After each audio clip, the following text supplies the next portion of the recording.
We are once ready to play the game Deal or No Deal. Hello, beautiful people. Shalom, money makers, XRP holders. The whole market is sitting and waiting and thinking, do we have a deal in place or not? Is President Trump telling us straightforward the truth, or is he using some kind of tactic to bend the Iranians' arm? We'll give his remarks. We'll talk about that. We'll look at the market. Plus, Brad Garlinghouse going after CEO of JP Morgan, Jamie Dimon, in a very interesting interview that we're going to listen to. And today could be the biggest day in the stock market in a long time, and that's how people are looking at it. And a lot have been saying that all the liquidity got sucked out of the crypto market in order to go into this massive IPO. What could that mean for XRP and the crypto market? It's Freaky Friday, my friends. And all I ask from you is that you give me a beautiful smile to send out those good vibes. Smash that like button because Friday likes are for free. Don't say I don't spoil you. And let's get into it. Please read the disclaimer. So right now, XRP is sitting at $1 and almost 14 cents, 13.5, down 0.65% on the day.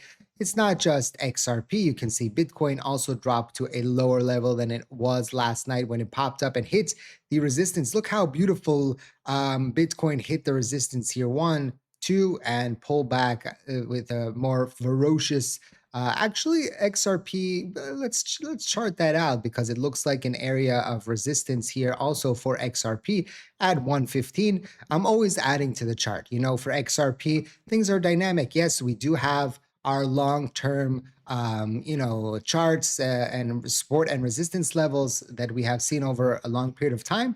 But sometimes you get new levels, and it's always important to chart those out too. If you are day trading or swing trading XRP, it's important. If you're long-term investing, it's a little bit less important, but it's still important. Right now, you can see XRP potentially seeing this double bottom situation on the 4-hour chart. Right now, we're looking at XRP. Also, what could potentially happen here for XRP, it's kind of hard to see. Let's remove the drawings, is a crossover here on the 1348 EMA for XRP. The last time we crossed over from the top to the bottom was when we were at 140 back on May 15th. So almost a month ago, the last time we almost had a crossover here. And you see, this is very interesting. You'll see many times that when there's almost a crossover, after there's a big sell-off, right? Because the market was trying very, very hard, and then there was a big selling pressure. I wonder where Bitcoin, Bitcoin also, since that same date of May 15th, hasn't had a crossover. So there might be a big battle here in order to prevent XRP and Bitcoin and Ethereum all to cross over there on the 1348 EMA on the 4-hour chart. It will be very interesting to see how today plays out because, like I said, today we do have the big day of the SpaceX IPO that, people are saying that it could be the biggest.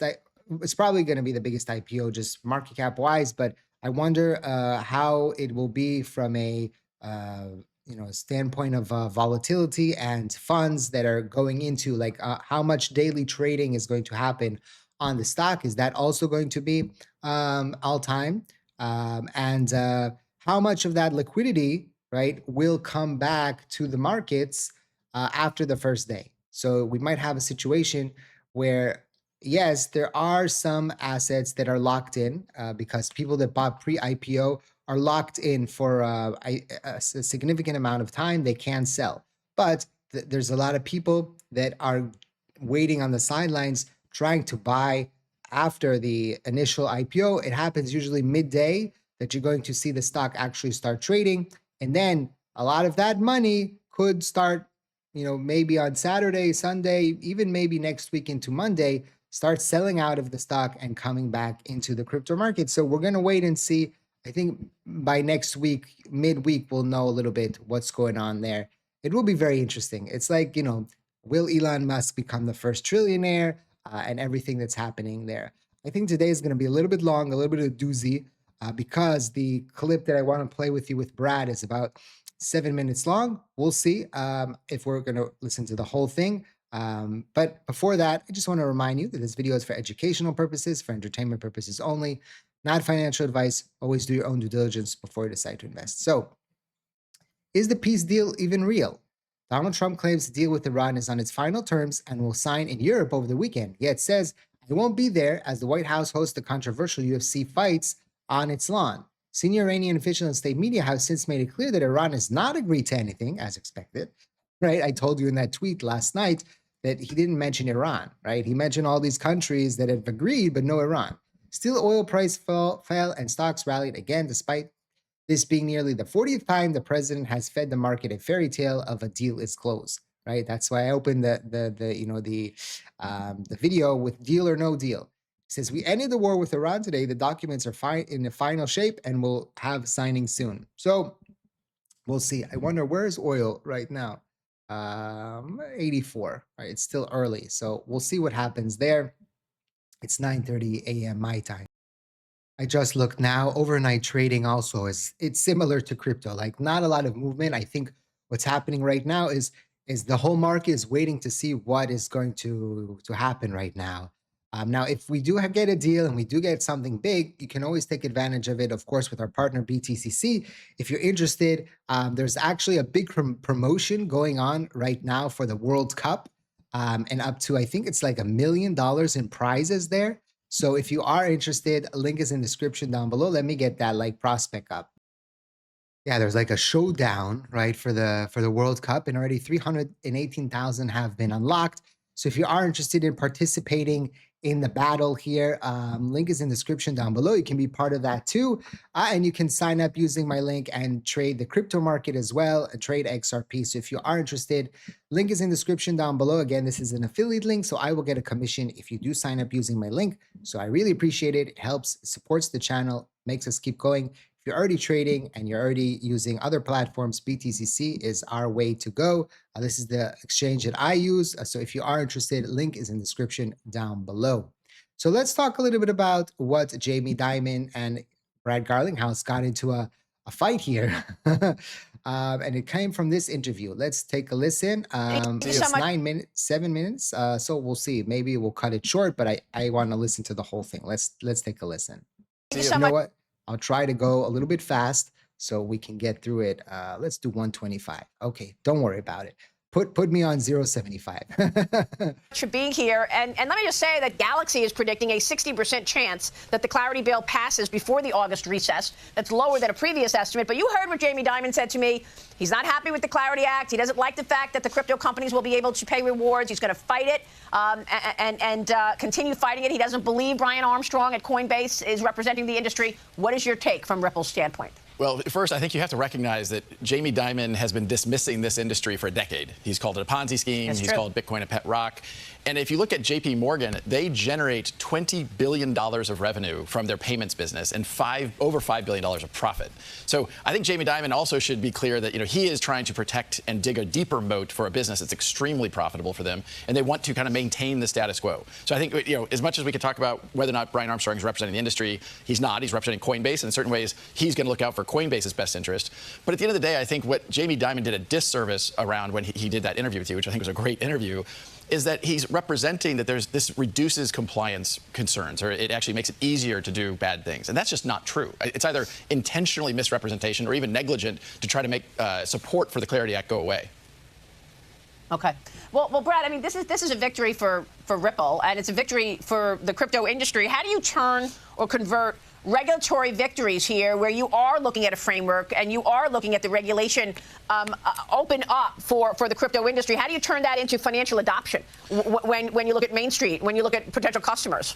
Well, let's look at it start with the consumer. 90% of crypto trading right now is offshore, not in the United States. That isn't protecting U.S. consumers. We actually want that to be and have protections by adopting frameworks so that more of that happens domestically. That is a step, a positive step. Now, as you know, Ripple is really focused on the enterprise. We serve banks, we serve payment providers, we serve prime brokerage customers, corporates. So we're not focused on consumers. And what we find is when something like the Clarity Act gets passed, that certainty allows CFOs and treasurers and bank executives to lean in, where right now they might be a little bit nervous that a future regulator, a future Gary Gensler, who really was attacking this industry, could rekindle some of those attacks. And so the Clarity Act really puts that to bed.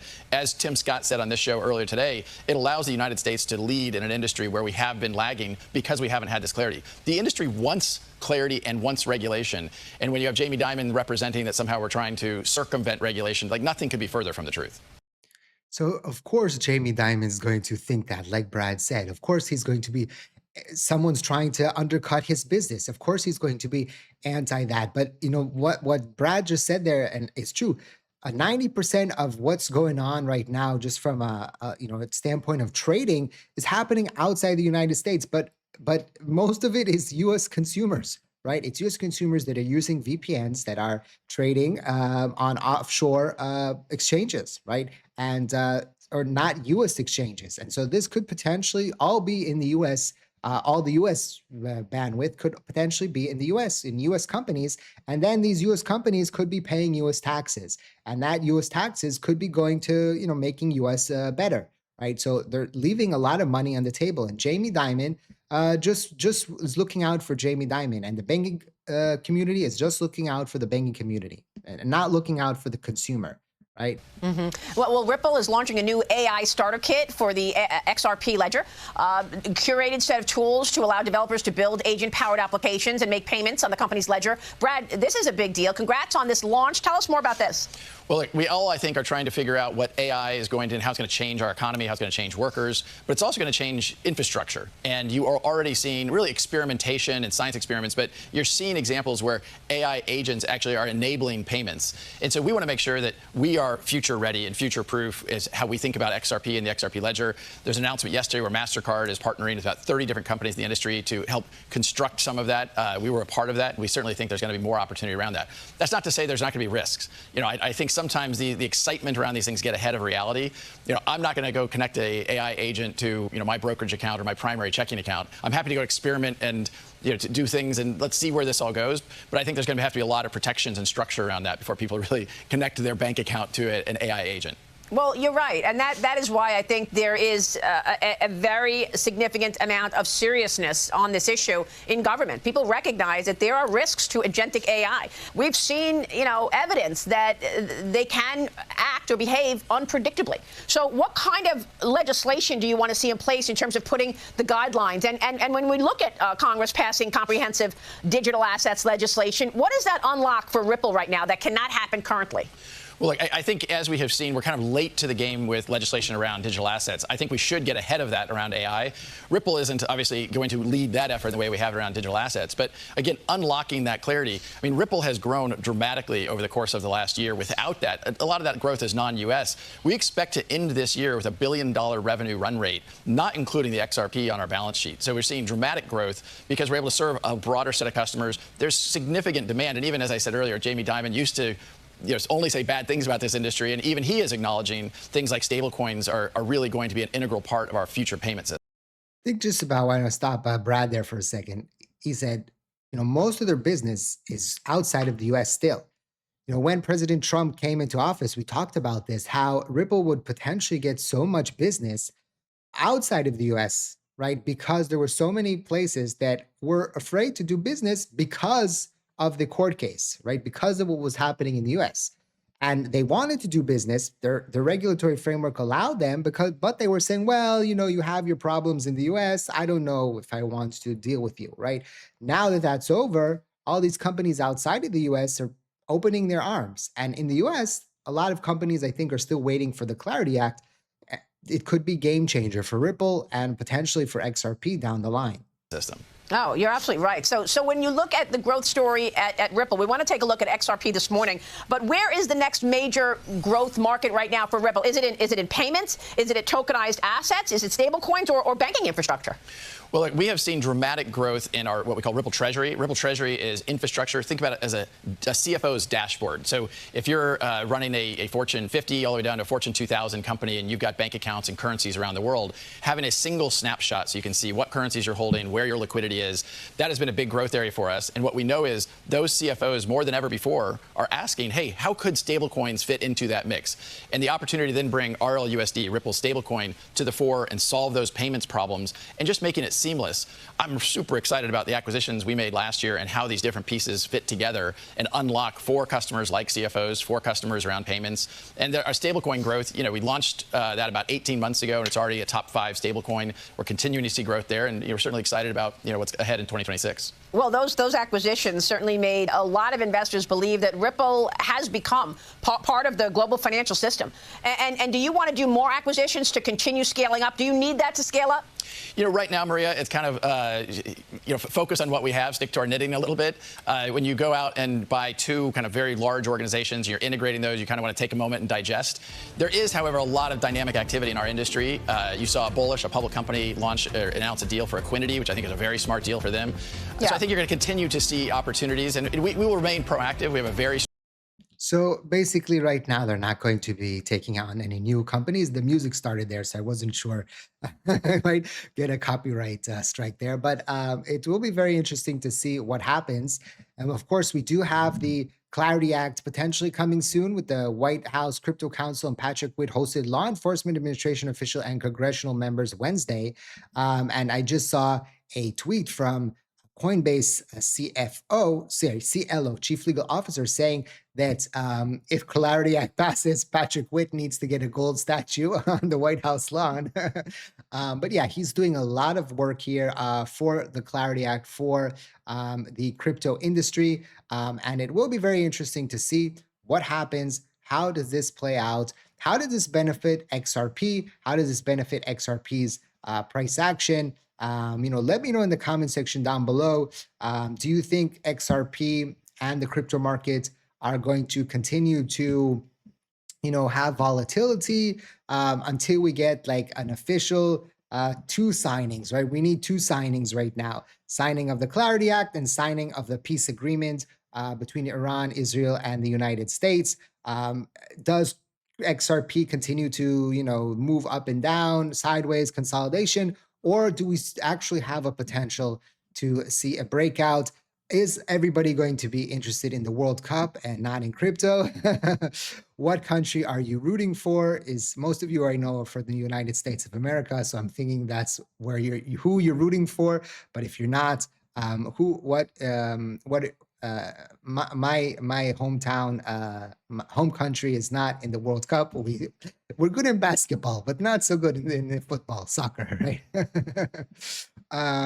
So who do you think is going to win the World Cup? And if you are interested in signing up with BTCC, now is the time to do so. Again, this is an affiliate link, so I will get a commission if you use my link. Check it out in the description down below and in the pinned comment. Thank you for watching. I hope to see you next time. And like I always say, let's make a lot of money.